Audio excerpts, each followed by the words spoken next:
Happy Monday, everybody. I'm Coach Jess, and I am about to kick off a new series called Mobility Monday.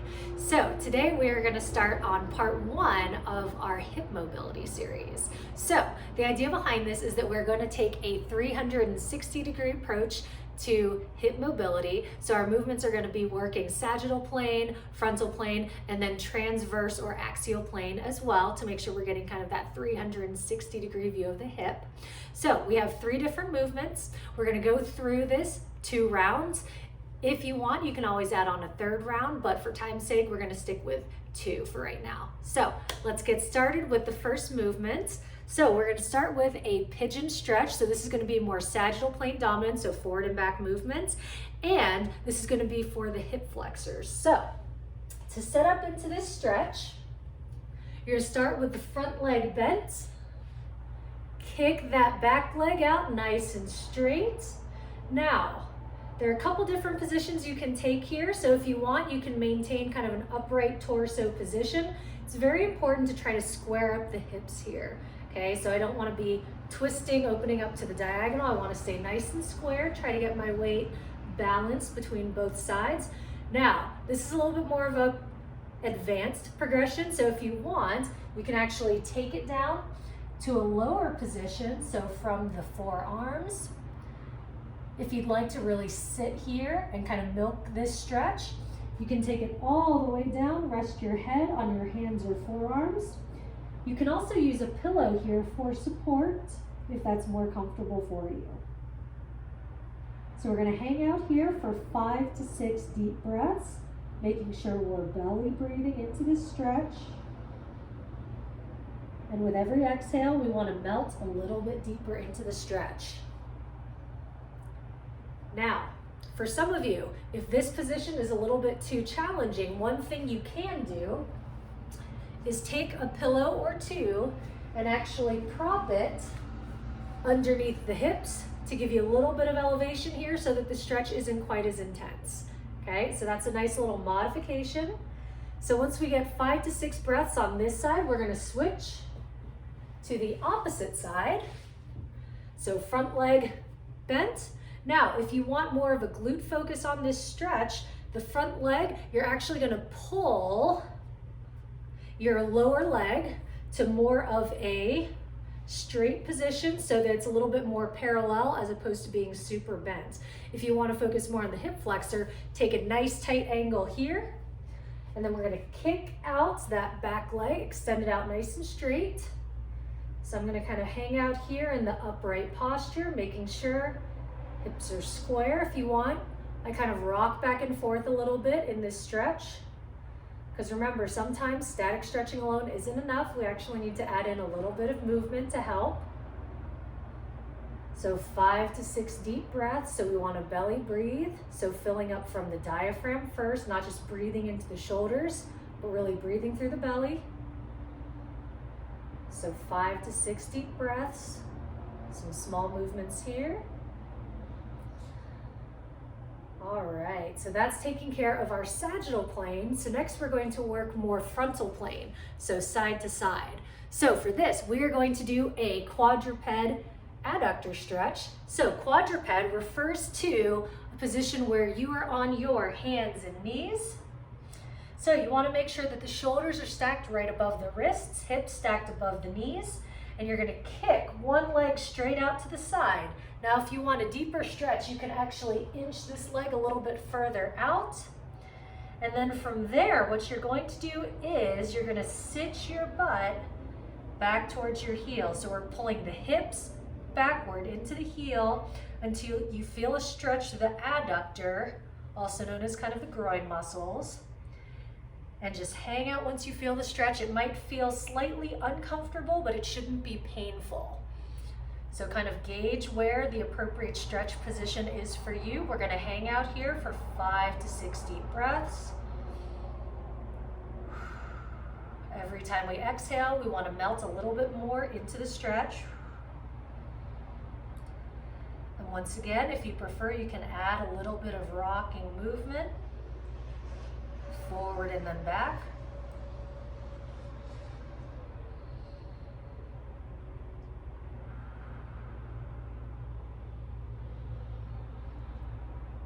As you're rocking, you might feel the stretch in slightly different areas of the muscle group, and that's fine. As things start to loosen up, you might actually find that the leg kicks out a little bit further to the side. That's good. We're showing some progress. And then once you're ready, after 5 to 6 breaths, we'll switch to the opposite side. So once again, kicking that leg straight out to the side, making sure our body is stacked. Then from there, sinking those hips back to the heels. Once you find a good position for the stretch, we're going to hang out here for 5 to 6 breaths.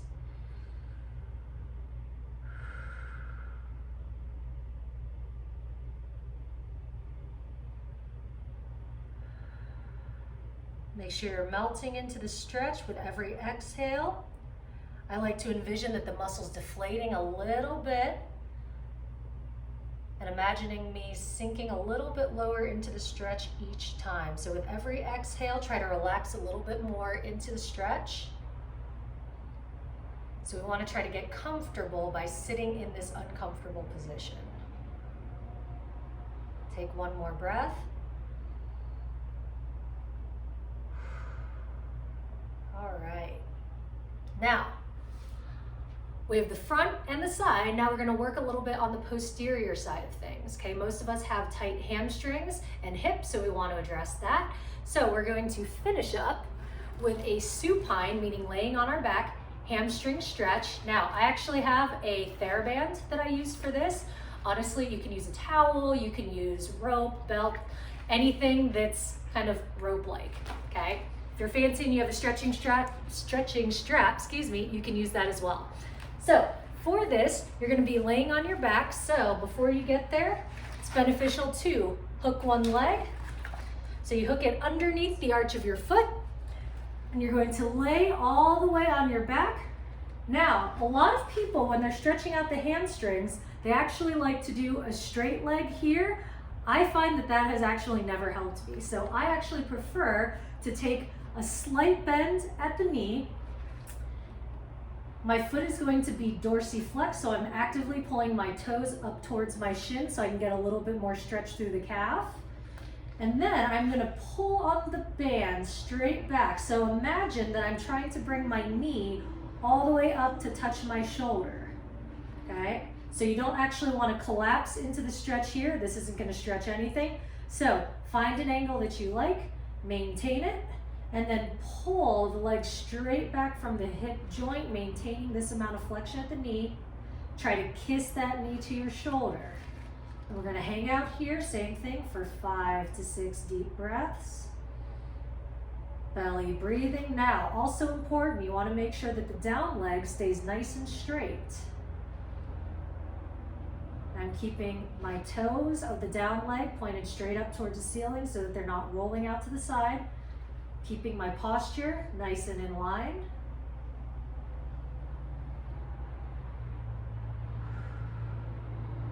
You might notice your leg starts to bounce a little bit in this position. That's totally normal. It means there's an appropriate amount of stretch. And then we'll slowly back off the stretch as soon as we're done.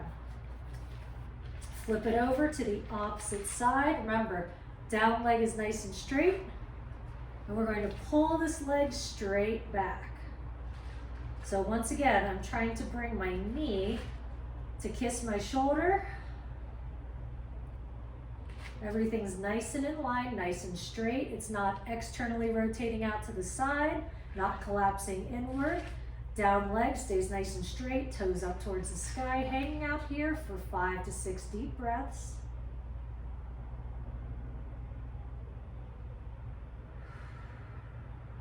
Every exhale, relaxing a little bit more into the stretch.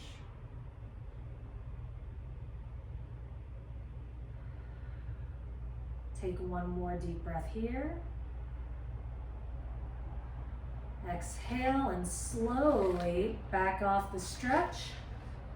Roll it up, and then we're going to transition back to the beginning for our pigeon stretch. So this time, instead of taking a nice tight angle at the forward leg, I'm going to pull my lower leg out a little bit so that when I transition into the stretch, I'm getting a little bit more glutes of the forward leg. So I'm trying to center my weight, staying nice and balanced here. Rocking a little bit side to side. Definitely feeling the stretch all the way through the left side, through the hip flexor up into the psoas.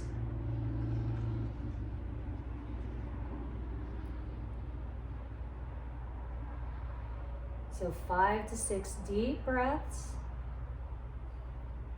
Now sometimes one thing I like to do is I'll actually take my hands off to the side so that I can press my weight and I can lean a little bit more into this hip flexor to deepen the stretch just a little bit.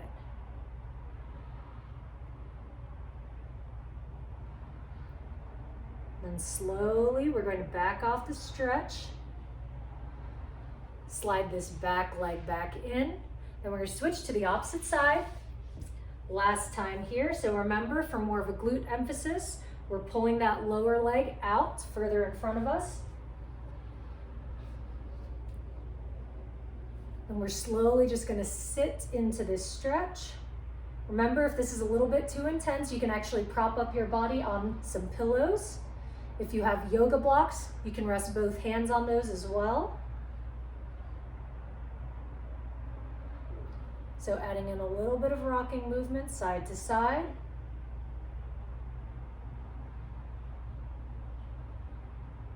And to make sure that I'm really stretching out that right side, I'm going to take both hands, shift over towards my right side, and I'm going to lean a little bit more into this stretch. So really make sure I'm emphasizing that. Also, as I'm doing that, my torso is kind of twisting, opening up to the side and rotating, so I can get a little bit more of the psoas, a little bit more of the proximal end of the hip flexors. So I get a nice stretch. I'm really trying to open up the hips on the anterior side. Slowly back it off. I'm going to slide in that back leg. All right, next we're going to take it into that frontal plane. So we're going to stretch out the adductors. So we're going back into our quadruped, so hands in knee position, adductor stretch. So we're going to start, pick a side, any side. Inch that leg out until you feel a decent stretch, and then slowly draw those hips back towards your heels. Find a good position with the stretch. Hang out here for 5 to 6 deep breaths. If you want, you can actually rock through this entire range of motion nice and slowly. So you're going to slowly back off the stretch a little bit to come forward. And then pressing those hips all the way back to the heels. So you can do that for a number of reps. You can still count it by breaths. You can go for time, whatever really works best for you. The biggest thing is that we want to see some progress as we're going through all of these different stretches. All right, so slowly reversing out of the stretch, switching opposite side, so kicking that leg out, inching it out until we find a good point of stretch, right about there. Then we're going to sink those hips back towards the heels. Feeling a good stretch here. Now also it's important to kind of pay attention to what you're noticing with the body. So as you're going through a lot of these stretches side by side, are you noticing that one side is a little bit tighter? Are there more restrictions on one side versus another? Since we're taking a 360-degree approach, do you feel more tightness in the sagittal plane on the anterior side? Is in the frontal plane here as we're doing this side-to-side movement, stretching out the adductors? Or is it on the posterior side as we're doing the hamstring stretches? So really take this time to assess your body and figure out where you're at as well. It's really important to understand the patterns that your body tends to get into. Do one more, and then slowly back it off. All right, so we're going to wrap it up by grabbing our stretching strap, whatever it is you may be using. All right, so starting by hooking a foot, starting on the left side this time. Doesn't really matter what side you start with. All right, laying straight back. So notice both of my toes are pointed straight up towards the sky. I'm leaning back, slight bend in the knee. I'm keeping that angle, and then I'm just drawing my whole leg back, trying to kiss my knee to my shoulder. I'm gonna hang out here for about 5 to 6 deep breaths. Honestly, I've sat in this stretch for a couple minutes on end, and it's delightful. This is one of the stretches where I've actually seen the greatest increases in flexibility for my hamstrings and my hips.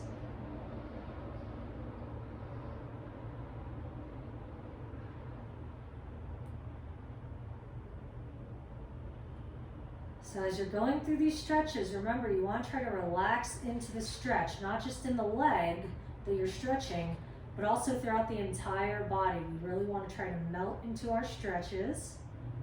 Try using the breath to help you with this. Slowly back it off. You can switch sides.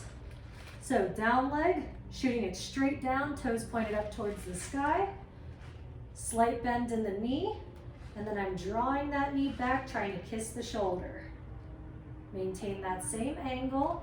My body's nice and in line, my hips are in alignment. Both legs are pointed straight up towards the sky. So I'm not externally or internally rotating. Oop, getting a little leg bounce here. So I'm in a good stretching position.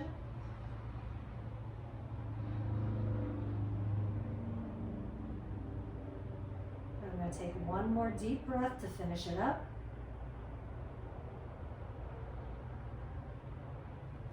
And slowly back it off. Rock on up.